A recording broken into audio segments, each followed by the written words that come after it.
네, 금요 초대석 시간입니다. 그동안 이제 한중 관계는 다소 껄끄러웠다 이렇게 이제 많이 알고 있는데요. 올해 들어 관계를 빠르게 회복 중이다 이런 분석이 나오고 있어요. 그래서 오는 11월 에이펙 정상회의에 맞춰서 한중 정상회담이 열리지 않을까 이런 예상도 나오고 있고요.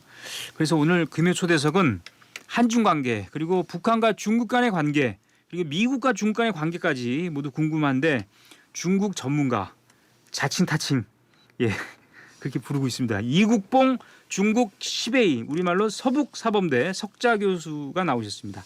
한국 분입니다. 안녕하십니까? 안녕하십니까? 예. 좀 오랜만에 나오셨죠 저희 방송에. 초대해 주셔서 너무 감사드리고요. 앵커님 오랜만에 뵙게 돼서 너무 반갑습니다. 예. 저희는 뭐 이렇게 자주 보는 사이는 아닌 것 같고요. 근데 요즘 근황이 제일 궁금해요 저도. 그러니까 지금 중국에서 이제 교수를 하고 계시기 때문에 주로 중국에 계십니까? 아니면 뭐 자주 오가십니까? 지금 상황 자체가요. 네. 그 한국과 중국을 좀 오가면서 네. 교류 협력이라든지 이런 것도 좀 하고 있는 상황이고요.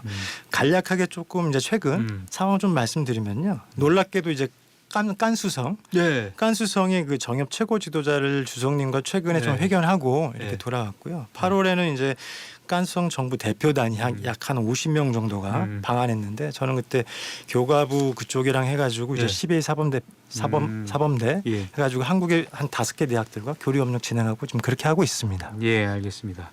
저는 깐수하면은 이제 예전에 깐수 그 교수 정수일 교수라고 간첩 뭐 논란이 있었던 분. 이건 뭐 좀 별개 얘기입니다만. 깐수 같은 경우는 아시겠지만 동양불교로 그 막고굴이라든지 이쪽으로 불교 사찰 이런 쪽으로 굉장히 유명한 그럼요. 지역이고요. 맞습니다. 네, 맞습니다. 그러면 근데 예전에 제가 알기로는 우리가 이제 우한 폐렴이라고 그랬잖아요. 코로나를. 그렇기 때문에 중국이 그 시발점이었기 때문에 코로나19 한창일 때 이게 중국을 들어가는 일이 상당히 힘들었던 걸로 제가 알고 있고 격리도 한번 들어가면 격리를 엄청 오래 하고 그래서 지금도 많이 어렵습니까? 그렇지 않습니다. 저도 지금 막 생각이 나는데 2019년도 때 제가 이제 막 겨울 방학 때 딱 들어왔는데 이제 2020년 1월 달에 그 발발한 거예요. 그래가지고 한동안 다 아시다시피 이제 들어가지 못했죠. 근데 저는 여기서 이제 그때 당시에 들어가지 못하고 있다가 9월 달에 중국 정부 초청장을 받아서 들어갔습니다. 그러니까 당시에는 그 정도로 되지 않으면은 이제 중국 들어가지 못할 정도 그런 상황이었고요. 말씀하셨다시피 2주간 격리를 했기 때문에 한중 왔다 갔다 하면 한 달이지 않습니까? 그러니까. 그 굉장히 좀 어려웠던 그런 시간들이 갑자기 지금 스치고 있습니다. 진짜 힘들었어요. 맞습니다. 특히 중국에 또 가셔야 되기 때문에. 그리고 제가 또 교수님 잘 알지 않습니까? 그래서 중국 칭화대 법학 박사, 그죠? 이건 맥주랑 관계 없는 거죠. 칭따오하고. 저는 사실은 법학 박사시고 맞습니다. 상해 교통대 교수를 하셨고 지금은 서북사범대.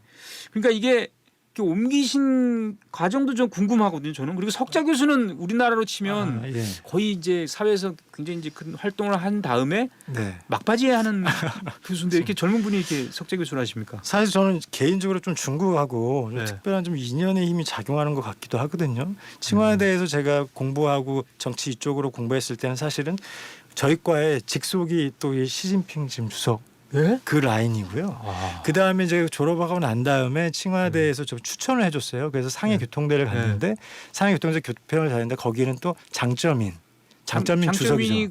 거기 출신이란 말씀입니까?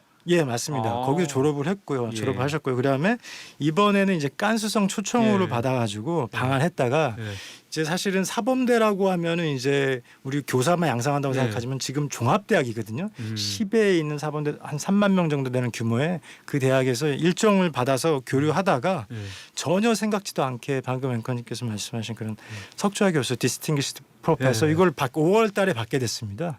그래서 지금 그쪽이랑 교류하고 있는데 저도 사실 지난 7월에 학교에 가서 동료 교수 선생님들이랑 이제 학생들 교류하다가 학생들도 놀라더라고요. 생각보다 좀 너무 젊어서 어리다고 젊어 보인다고 하더라고요. 이게 중국의 어떤 전략적인 포석이 아닌가요? 한중 관계를 고려해서? 그건 아니고. 저는 제 생각에는 상당히 저는 중국은 그 인재를 상당히 중시한다. 이걸 스스로 말씀하시는군요. 그러니까 내가 똑똑해서 됐다. 그런 뜻은 아니죠. 그 운 때랑 이게 잘 맞아 떨어져 가지고요. 그렇게 된 것 같습니다. 좀 궁금한 게 그러면 사범대면은 무슨 뭐 교사 양성 그것만이 아니라 하셨는데 주로 어떤 강의를 하십니까 거기서? 그래서 사실은 아시다시피 제가 이제 정치 외교인데 저희 학교가 이제 2022년도에 한국어과를 설립을 했어요. 오, 그래서 이제 한국 전문가들을 양성하려고 하는데 지금 추세가 뭐냐면은 네. 한국어를 할 수 있는 한국 전문가를 양성해서 물론 그건 이제 깐수성 뒤에서 뒷받침해 준 지원합니다. 그다음에 정치, 경제, 문화. 그래서 얘네들이 취업을 했을 때 네. 잡도 잡고 네. 그다음에 지역 경제 활성화, 그다음에 한중 관계에서 중요한 역할을 해라.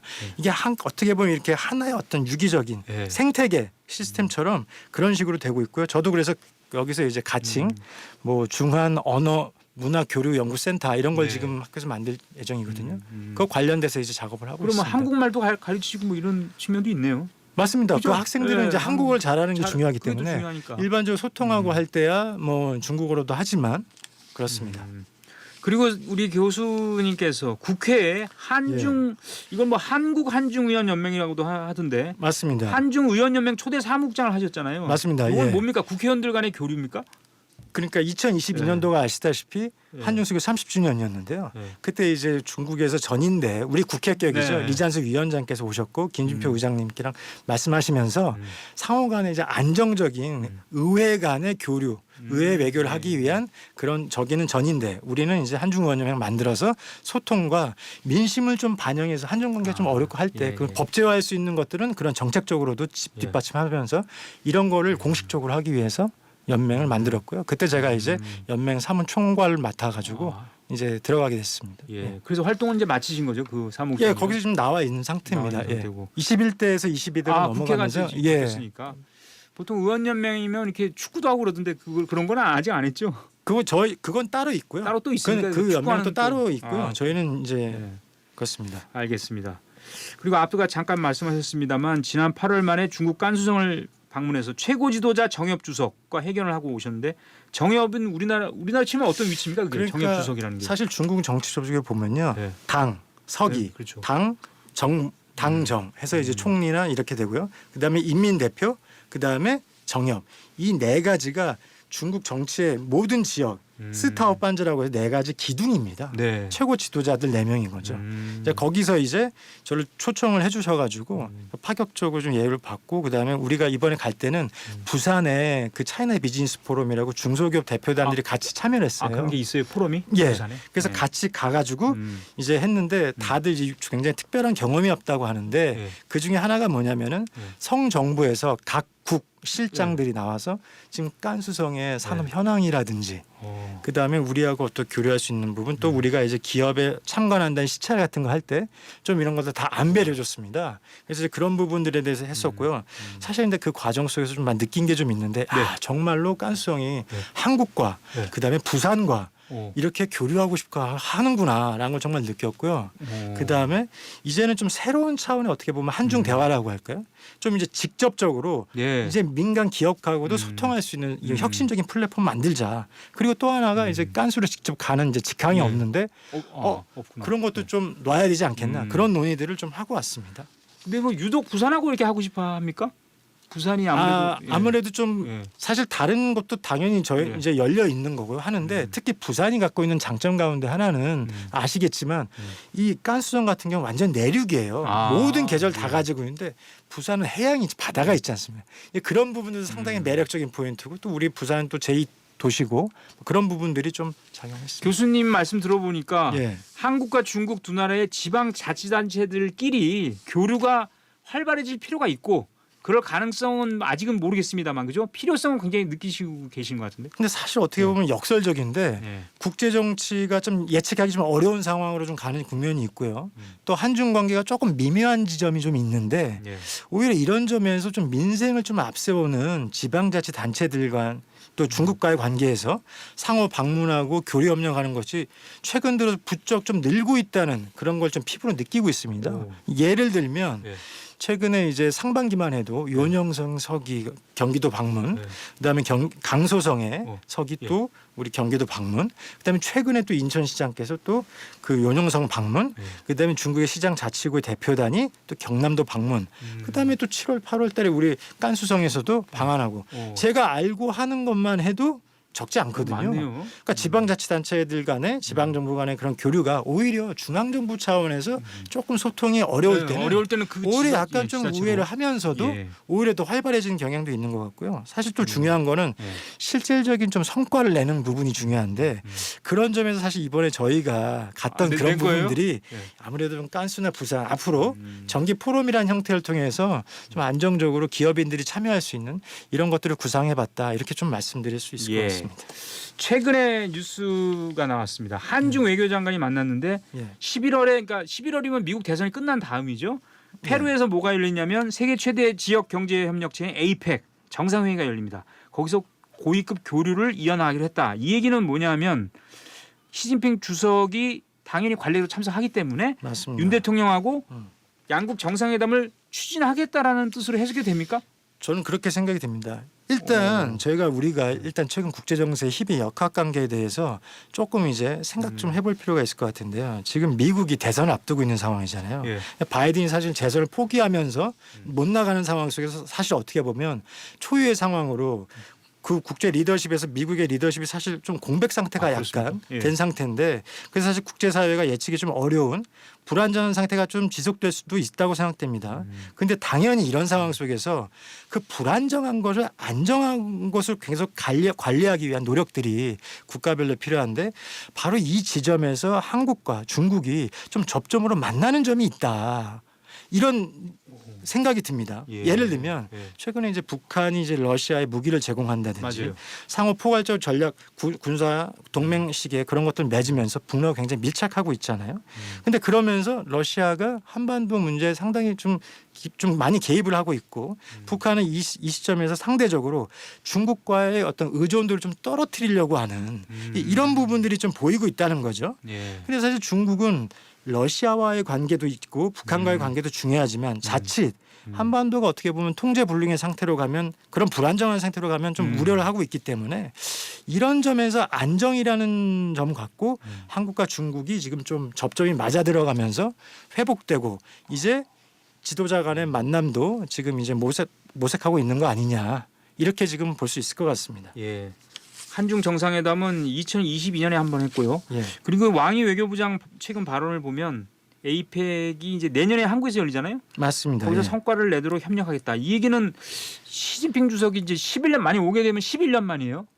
맞습니다. 그 방한 가능성까지 염두에 두고 있습니까? 그럼? 가능성이 저도 매우 높다고 봅니다. 높다고 봐요? 왜냐하면은 시진핑 주석이 아시다시피 에이펙 회의라는 거에 참석하는 건 거의 관례가 돼 있고요. 더군다나 에이펙이라는 건 경제체가 아시아 태평양 경제체가 상호 경제와 무역을 사실은 협력 강화하기 위한 회의체잖아요. 그렇기 때문에 중국 입장에서도 미중 무역 전쟁 이후에 사실 중국의 대무역의 주요 대상국이 원래는 미국에서 아세안으로 1등이 2등이 이제 유로 3등이 미국 4위가 이제 남미 이런 쪽으로 변화가 생겼어요. 그러다 보니까 당연히 더더군다나 이제 그걸 강화할 필요가 있는 거고 또 1대1로 연장선이라고 할까 그런 부분들은 맞습니다. 그렇기 때문에 그렇고 더구나 5월 달에 한중일 정상회의에서 리창 총리가 오셨기 때문에 예. 이제 그런 부분들에 대한 기본적인 어떤 시 주석께서 방한할 수 있는 그런 기본적인 여건들이 점점 만들어져 가고 있다. 이렇게 볼 수 있을 것 같습니다. 너무 그건 모르겠습니다만 낙관적. 지금 현재 상태로 보면 예. 이제 그런 상황이고요. 그리고 사실 어떻게 보면 지금 상황이 미국과의 관계에서 지금 이제 새로운 대통령이 선출되기 이전에 네. 그런 논의들이 이제 어느 정도 또 페루에서 또 이뤄지고 한다면 좀 더 가시화될 수 있는 측면으로 좀 갈 가능성은 높다. 그렇게 보여지고요. 그리고 정말로 성사가 된다면 네. 경주에서 하잖아요. 네. 사실 경주는 좀 어떻게 보면 한중 관계에 좀 사드의 여파가 좀 있는 곳이기도 있겠네요. 하고 하지만 예. 또 불국사가 있고 그다음에 또 인천이나 제주, 부산 같이 이제 뭔가를 이제 한다고 하니까 어떻게 보면 한중 간의 관계가 좀 이렇게 정상적인 관계로 회복되면서 다양한 측면에 교류할 수 있는 그런 상황이 되지 않겠나. 또 우리 정부 그런데요? 입장에서도 예. 글로벌 중추에서 또 하나의 중요한 그럼요. 또 중국이 또 하나의 또 퍼즐을 맞추는 그런 상황이 되지 않을까 그렇게 예. 생각도 합니다. 북한과 중국이 수교한 지 75주년이 오는 10월 6일이에요. 예. 그런데 지난달에 평양에서 북한 정권 수립 76주년 행사에 주 북한 중국 대사가 안 왔어요. 예. 휴가를 이유로 뭔가 두 나라 관계는 좀 삐걱거리는 거 아닙니까? 사실 이런 부분 자체가 네. 사실 적지 않은 사실 신호를 사실 보여주고 있는 거죠. 왜냐하면 국가급 행사에 네. 그렇게 누가 참석을 하냐 이런 부분들은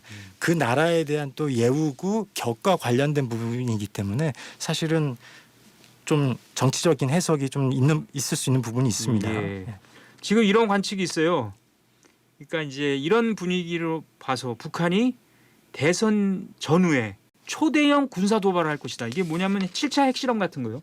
예. 그 가능성 어떻게 보십니까? 그러니까 사실은 7차 핵실험 같은 경우 제가 생각할 때는 이제 이런 거예요. 일단은 자신의 존재감을 일단 북한 입장에서 좀 키워야 되는데 한반도에 핵을 가지면서 하나 이제 국제사회로 좀 나와야 된다는 거죠. 그러기 위해서는 핵실험과 같은 좀 초대형 군사 도발 이런 것들이 좀 높다고 보이고요. 더욱이 좀 트럼프 때는 아시다시피 그런 방식을 통해서 북한이 자신이 좀 몸값을 높이면서 북미 대화를 했지 않습니까? 네. 근데 바이든 정부 때는 네. 국제사회에서 사실 중국에 대한 어떤 존재감이라고 할까? 그런 게 전혀 느껴지지가 않았었고 근데 여기서 끝나는 게 아니라 한반도에서 러시아가 북한이 밀착하고 네. 또 북한은 또 중국과 관계도 갖는다고 봐야 될 수밖에 없는데 자신들이 한반도에서 뭔가 주도권을 좀 발휘하고 행사할 목적을 갖는다면 미국과 다시 한번 네. 협상할 그런 협상 테이블에 앉을 수 있는 그런 도발 그런 것들을 뭔가 감행할 수 있을 거라는 생각이 좀 들고요. 네. 중요한 건 그렇기 때문에 관건이 그게 언제냐. 타이밍이다라고 볼 수 있을 거예요. 그 가치를 극대화하기 위해서. 그래서 어떻게 보면 새로운 미국 대통령이 당선된 이후 네. 대북 정책을 막 이제 만들기 전에 예. 그때 정도가 아닐까라는 생각이 들고요. 사실은 이런 연장선에서 우리나라한테 이제 적대적 국가론, 두 국가론 네. 그거 얘기하면서 사실은 이제 한국은 빠져라. 아 그런 뜻으로 그런 측면도 있는 게 아니냐. 그렇게 좀 보여집니다. 대통령이 해리스가 되든 트럼프가 되든 그 차이도 굉장히 큽니까? 누가 되느냐에 따라서? 사실은 이제 해리스가 되면 이제 바이든 정부 들어서 좀 기본적으로 연장을 하는데 아무래도 자기 색깔을 가져야 되기 때문에 뭔가 좀 변화는 있겠지만 기본적으로 그런 스탠스를 가고 어려운 점이 있을 때는 광콩이라고 하죠. 그러니까 위기 관리를 좀 하는 네. 그런 스타일이 이제 기본적인 이제 해리스 이종 라인이라고 본다면 트럼프는 아시다시피 중국의 관세 60% 그렇죠. 무역을 통한 무역 관세를 통한 그다음에 또 하나는 트럼프의 어떤 끝까지 이제 끝까지 가면서 이제 그 벼랑 끝 전술이라고 할까? 벼랑 끝 약간 이제 그런 타입의 그런 타입이죠, 약간. 그런 측면에서 정하는 측면이 나오기 때문에 좀 다른 면도 있는데 중요한 거는 대선 이후에 결과가 나와보고 결국은 예를 들면 중국이라는 대상 같은 경우에는 좀 공동의 좀 이제 좀 위협이라고 느끼기 때문에 아마 그런 것과 관계없이 서로 차용할 부분이 있으면 차용하면서 아마 정책을 낼 거라고 봅니다. 근데 11월 에이펙에서는 바이든 미국 대통령이 시진핑 주석하고 회담을 하게 되잖아요. 예. 그러니까 뭐 대만과 러시아 문제 이런 게 심도 있게 논의될까요? 그러니까 사실은 이제 꿀이라고 뭐 소위 거의 힘에 어떻게 보면 지금 이제 공백 상태라고 보면 뭐하지만 좀 힘이 가장 그런 상태이기 때문에 아마 원칙적인 얘기를 하면서 잘 마무리하고 그 다음 단계로 이어지는 그렇게 지금 전개가 될 것으로 지금 보여집니다. 예. 자 이제 끝으로 말이죠. 거의 마지막 질문으로 제가 보여지는데 임종석 전 대통령실 비서실장이 남북한이 평화롭고 자유왕래하는 두 국가 상태로 30년 정도 살아보자라는 의견에 국민은 동의할 것이다. 김정은 위원장은 적대적 두 국가 관계론을 제시했고 그렇다면 북한을 별개로 국가에 인정해야 된다 이런 뜻입니까? 어떻게 봐야 됩니까 이런 거는? 그래서 저는 사실은 그 부분에 대해서 사실 북한의 적극적인 두 국가론에 대한 어떤 호응하는 차원이 있다고 보여지고요. 그다음에 사실 두 국가면 사실 국가론이라고 얘기되는 것은 사실 통일론의 또 다른 어떤 측면도 있다라고 보여집니다. 사실 이런 논의들이 사실은 통일에 대한 관심이 없고 지금 그런 담론이 없는 우리한테 던져주는 이제 새로운 시사점과 주의를 환기시키는 측면도 있지만 제가 생각할 때 본질적으로 근본적으로 볼 때는 저는 이렇게 생각해요. 북한의 주장에 우리가 좀 무반응을 해야 된다. 오히려? 무반응이 사실 최선이라고 생각됩니다. 왜냐하면 직접적으로 북한이 직접적인 어떤 주장한 거에 대해서 즉각적으로 반응할 경우에 우리가 사실 끌려다닐 수가 있어요. 그러니까 우리는 사실은 대외적으로는 통일적인 여건을 좀 만들기 위해서 주변 국가들과 어떤 신뢰관계를 만든다든지 분위기 만들면서 또 대외적으로는 평화와 우호 메시지를 내주는 거죠. 그러면서 실력을 쌓고 있다가 북한이 직접적으로 요구할 때 우리가 거기에 응해도 늦지 않다는 게 제 기본적인 생각이고요. 예. 그 다음에 또 하나는 예. 두 국가는 예. 우리 헌법에 사실 부합하지 않는다. 부합하지 않는다. 그 다음에 알겠습니다. 북한 문제는 조금만 더 할게요. 예. 북한 핵 문제나 예. 통일 문제 등에 대해서 주변국 협조 요청할 때 예. 우리 명분 사라지고 한반도 운명을 예. 우리가 스스로 포기하는 거나 마찬가지 아니냐. 알겠습니다. 이렇게 생각됩니다. 예, 시간이 다 됐군요. 네. 오늘 중국 전문가 이국봉 중국 시베이 사범대 석좌 교수와 함께했습니다. 대단히 고맙습니다. 감사합니다.